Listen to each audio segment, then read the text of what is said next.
Do you think that this latest move by President Trump changes the dynamic of tax reform? Well, I don't really think so. I mean, we've got this in our own hands. We're going to do this in reconciliation, but what we have to do is focus on the priorities. I know that's what the Secretary is going to talk to you about. Our corporate rates are not competitive with the rest of the world. That makes our companies in the U.S. very vulnerable.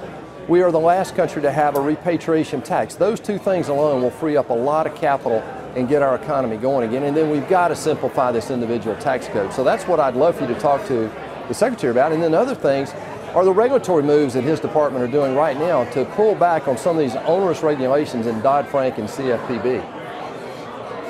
Well, so you just told me outright, so Heidi Heitkamp is not going to be part of the reconciliation process then. This is going to be reconciliation. It's not going to be a deal with Chuck and Nancy and Heidi and everybody else. You just told me that. It's not going to be permanent. It's not going to be 60. We're going to welcome anybody that will vote for this thing, but I didn't just get off the plane, Joe.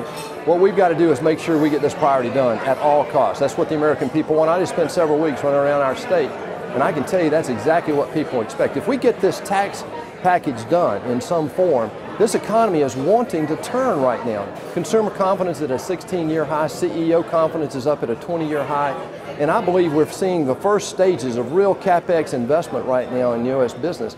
I'm optimistic if we get this tax thing done, we'll see this economy start to turn.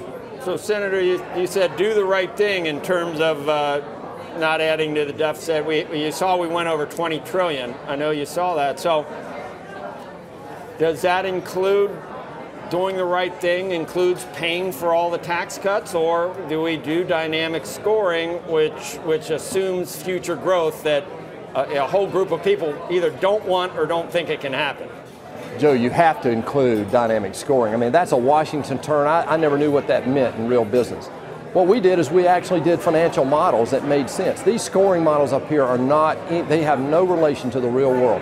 If I don't do anything else up here, we've got to change the way Washington decides on these financial matters. The budget process, how we do all these finaglings, if you will, around scoring, do not lead to the right economic decisions in many cases. Let me give you the case in point. This repatriation tax is going to get scored very badly if we eliminate it. Well, the problem is we're the last country in the world that has that. We know we've got to get rid of that.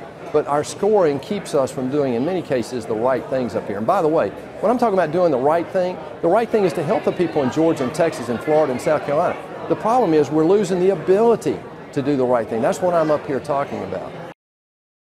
Hey there, thanks for checking out CNBC on YouTube. Be sure to subscribe to stay up to date on all of the day's biggest stories. You can also click on any of the videos around me to watch the latest from CNBC. Thanks for watching.